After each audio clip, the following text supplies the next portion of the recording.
Finally, CBSE has drafted the scheme for two examinations of class 10th from the coming session 2026. Hello and welcome back everyone to my channel where I shall discuss the latest circulars from CBSE. तो इस circular में, इस public notice में जो कि CBSE ने दी है, उसमें उन्होंने एक स्कीम ड्राफ्ट की है कि आने वाले सेशन से यानी कि 2026 से क्लास 10th में 2 एग्जामिनेशन होंगे और ये लिया गया है नेशनल एजुकेशन पॉलिसी 2020 के आधार पर, जिसमें कि क्लास 10th एंड 12th में जो बोर्ड एग्ज़ाम्स थे वो तो होंगे ही, बट अब नेक्स्ट या कमिंग सेशन से क्लास 10th में 2 बोर्ड एग्ज़ाम्स होंगे और इन बोर्ड एग्ज़ाम्स को कुछ इस तरह से डिज़ाइन किया जाएगा जो कि बच्चों की हॉलिस्टिक डेवलपमेंट को ध्यान में रखते हुए बनाया गया हो, डिपेंड करता हो कि किस बच्चे का इंटरेस्ट किस सब्जेक्ट में है। उसी के साथ साथ रोट लर्निंग, मेमोराइजेशन और कोचिंग जैसे तत्वों को भी खत्म करने की कोशिश की जाएगी। इसमें बोल्ड में लिखा हुआ है to further eliminate the high stakes. High stakes मतलब कि किसी एडवांटेज को लूज करने का risk, that means the risk of losing the marks in the very first examination. कहा जाता है कि क्लास 10th का एग्जामिनेशन जो होता है वो हमारी लाइफ का सबसे पहला और सबसे इम्पॉर्टेंट एग्जाम होता है। So to remove that high stake, now the board exams will be conducted up to 2 occasions, यानी कि 2 बार होगा during the given session. One will be the main examination and the other one will be as an improvement examination if desired. अब ये किया क्यों जा रहा है? बच्चों को चॉइस देने के लिए, so that इन दोनों ही एग्जाम्स में जो भी उनका बेस्ट अटेम्प्ट हो उसके मार्क्स को कंसिडर किया जाए for their marksheet. This is just to reduce the pressure and the coaching culture. अब इसमें एक पॉसिबिलिटी ये भी हो सकती है जिसमें एक ऐसा सिस्टम डेवलप हो कि जिसमें हम एनुअल, सेमेस्टर या मॉड्यूलर बोर्ड एग्जाम्स हों, जिसमें कि ईच टेस्ट में लेस स्टडी मटेरियल हो, जो कि एग्ज़ाम प्रेशर को कम करने में मदद कर सके। लाइक बच्चों को मैथ सब्जेक्ट से ना बड़ा ही घबराहट होती है, तो ये भी ऑफ़र किया जा सकता है बच्चों को कि उसको 2 लेवल में एग्ज़ामिनेशन कंडक्ट किया जाए, जिसमें 2 लेवल हों, एक स्टैंडर्ड और एक बेसिक, जो कि अभी भी फॉलो हो रहा है। But it can be also redesigned in 2 parts, जिसमें कि एक पार्ट में ऑब्जेक्टिव टाइप क्वेश्चंस हैं with the multiple choice questions and the other type can be the descriptive type which we have seen during the lockdown में भी इस तरीके के एग्ज़ाम्स हुए थे जिसमें कि मल्टीपल चॉइस क्वेश्चन का पेपर अलग हुआ था और डिस्क्रिप्टिव टाइप का अलग हुआ था। सो नाउ अगर हम देखें कि what is the action by CBSE on the recommendation of NEP 2020, सो सबसे पहली चीज़ है कि एक स्कीम को ड्राफ्ट करना है जिसमें 2 बोर्ड एग्जामिनेशन होंगे फॉर क्लास 10th, और सेकेंड है कि it is propose that the scheme should be implemented by 2026, that is the next session. तो उसको करने के लिए सबसे पहले हमने एनालाइज किया है हमारे दोनों बोर्ड एग्ज़ाम्स को कि हम किस तरीके से इम्प्लीमेंट कर सकते हैं 2 board examination. So here is the current date sheet कि किस तरीके से एग्ज़ाम्स कंडक्ट हो रहे हैं इस सेशन में। सो जो एग्जामिनेशंस हैं वो स्केड्यूल्ड हैं 15th February to 18th March for class 10th in this session, and the number of students registered are 24,12,072, and the total duration of the examination is of 32 days, and the actual day required for the exam is 17 days. और कितने subjects offer हो रहे हैं, that is total 84, and total answer books जो evaluate होंगी that will be 1,56,78,468. And if we talk about class 12th 2025 examination, let's see the data for that. That is, examination is scheduled between 15th Feb to 4th April, and the students registered are 17,88,165. Total duration of the examination is 49 days. So the examination will last till 49 days, जिसमें कि actually 38 days में ही exams conduct हो रहे हैं. And the total number of subjects are 120, and the answer books which are to be corrected is 1,7,28,990.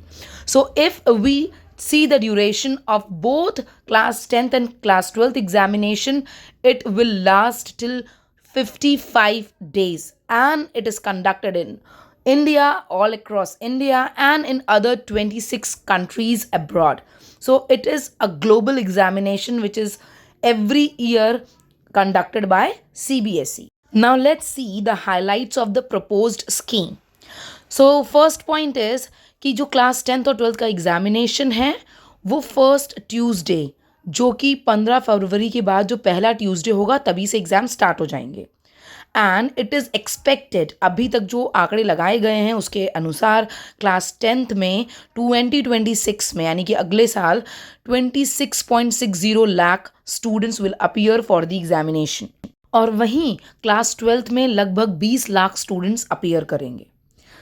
Next third point is कि both the examination will be conducted on the full current syllabus, जो कि अभी का syllabus है, पूरा syllabus आएगा except science, maths, social science, Hindi, English. Rest of the subjects are grouped in the following manner, यानी कि जो इन सब्जेक्ट्स को छोड़ करके जितने भी पेपर हैं उनको कैटेगराइज किया है दो ग्रुप में. पहला है regional and foreign languages in one group और rest of the subjects in one group. Main subjects को छोड़ के बाकी जो सारे सब्जेक्ट्स हैं उनको दो ग्रुप में डिवाइड किया गया है. पांचवा पॉइंट कह रहा है कि examination of science, maths, social science, Hindi and English will be conducted on a fixed day as done currently. जैसा अभी हो रहा है वैसा ही अगले साल भी हो. यानी कि अगर आप science, maths, social science and Hindi English subject की बात कर रहे हैं तो जैसा अभी उसका फिक्स डेट पे एग्ज़ाम हो रहा है वैसे ही सेम कमिंग सेशन में उसी तरीके से उसके एग्ज़ाम्स कंडक्ट होंगे. And six point is saying कि जो रीजनल एंड फॉरेन लैंग्वेजेस के एग्ज़ाम्स हैं जो कि अलग अलग दिन कंडक्ट किए जाते थे पहले, वो एक ही दिन में हो जाएंगे. फॉर एग्जाम्पल फ्रेंच का एग्ज़ाम किसी और दिन होता था, संस्कृत का किसी और दिन होता था, उर्दू का किसी और दिन होता था. तो अब ये सारे लैंग्वेज के एग्ज़ाम्स एक ही दिन होंगे, क्योंकि कोई भी बच्चा वो सारे एग्ज़ाम्स या वो सारे रीजनल लैंग्वेजेस एक साथ तो उसने ऑप्ट नहीं किया होगा.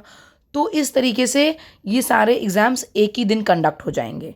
नाउ द सेवेंथ पॉइंट ये कह रहा है कि जो बाकी के सब्जेक्ट्स हैं, for example the additional subjects like IT and data science, ये जो सारे एग्जाम्स हैं that will be conducted on 2 और 3 डेज, 2 या 3 दिनों में कंडक्ट होंगे. और स्टूडेंट्स को अलॉट किया जाएगा एग्जामिनेशन डेट सीबीएसई के थ्रू ही. बच्चे खुद ऑफर नहीं करेंगे कि मुझे इस दिन एग्ज़ाम देना है, इस दिन नहीं. Student will not have the choice, but the CBSE will set according to the subject combination, they will set the date sheet. और इन एग्ज़ाम्स में क्वेश्चन पेपर जो है वो बच्चों से वापस ले लिया जाएगा जब एग्ज़ाम ख़त्म हो जाएगा.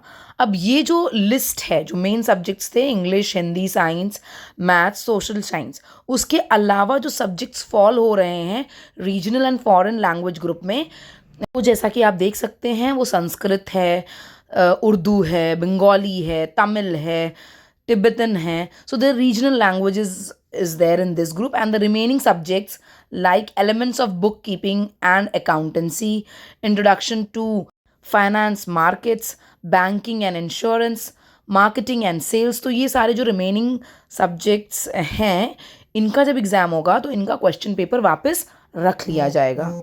रिमेनिंग सब्जेक्ट्स की कैटेगरी में और भी सारे सब्जेक्ट्स हैं. इस पीडीएफ का पूरा लिंक मैं डिस्क्रिप्शन में डाल दूंगी जिसमें आप सब्जेक्ट्स को एक बार वापस से चेक कर सकते हैं.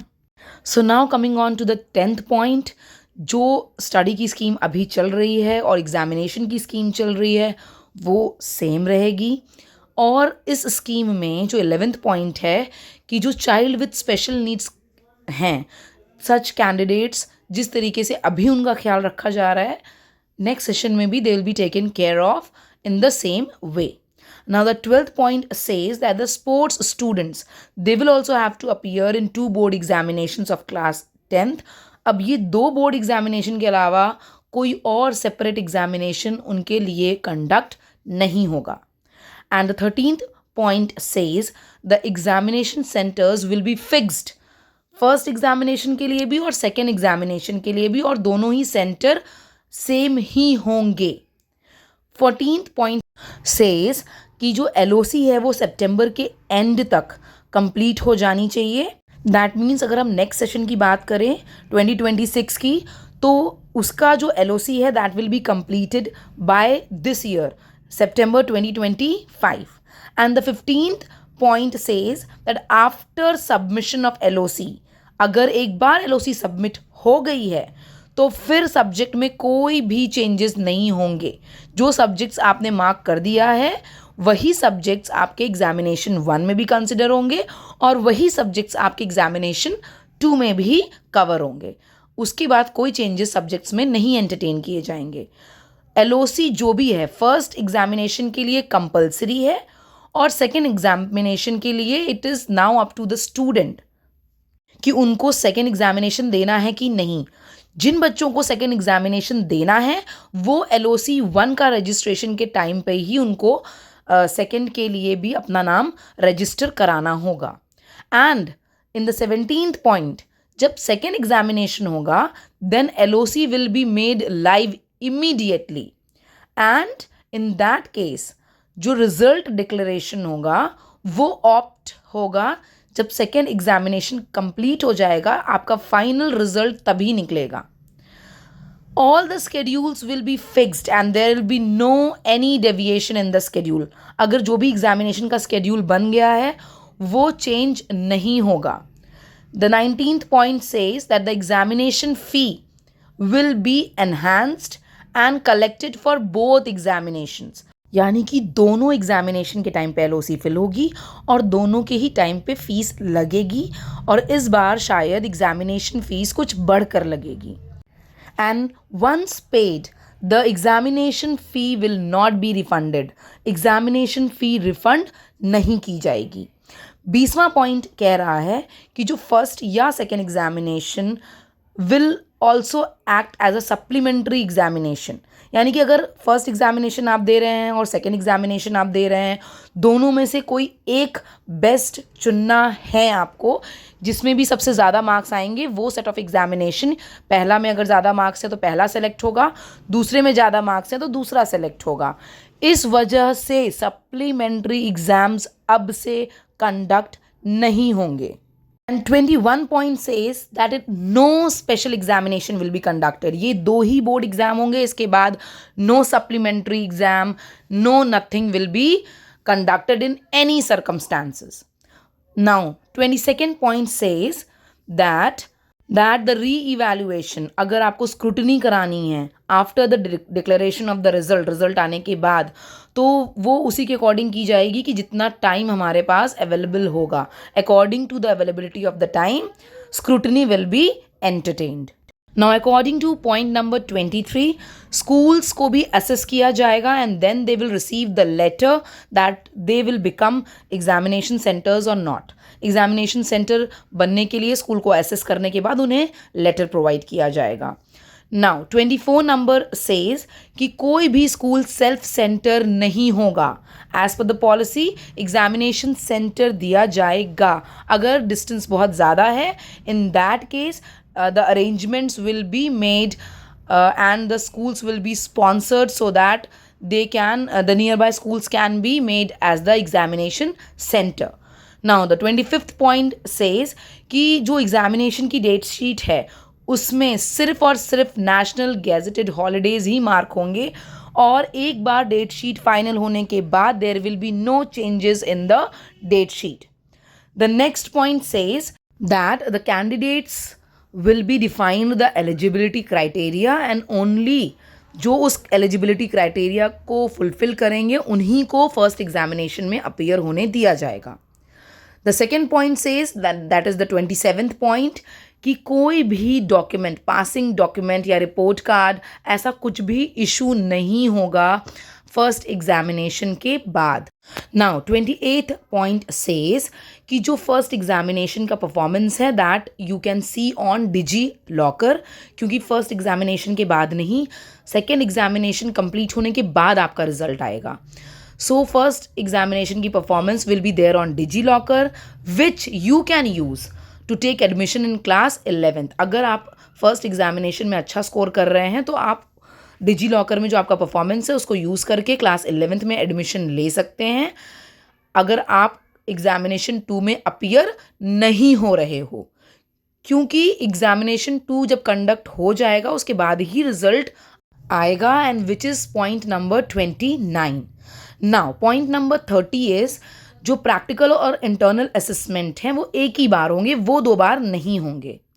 नाउ 31 पॉइंट इज़ कि जो मार्कशीट है या पासिंग सर्टिफिकेट है उसमें जो मार्क्स हैं फर्स्ट एग्जामिनेशन के या सेकेंड एग्जामिनेशन के, वो एक ही बार आएंगे, जो जिसमें आपको सबसे अच्छा मिलेगा, यानी कि फर्स्ट एग्जामिनेशन या सेकेंड एग्जामिनेशन में से जो भी आपका अच्छा आया होगा।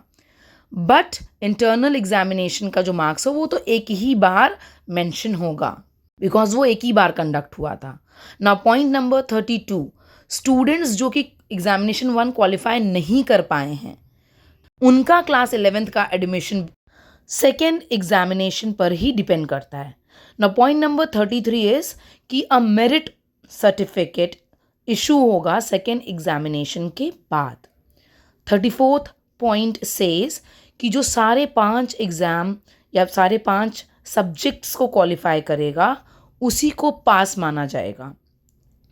Now 35th point is the students who have failed to pass in any of the subjects, जो फर्स्ट एग्जामिनेशन में अगर किसी भी सब्जेक्ट में आप फेल हो जा रहे हो तो आपका क्लास 11th का एडमिशन जो है वो सेकेंड एग्जामिनेशन पर ही बेस होता है।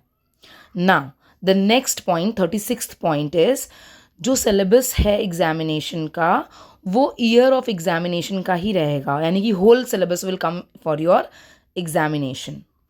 Now next 37th point is that additional subjects की परमिशन नहीं है।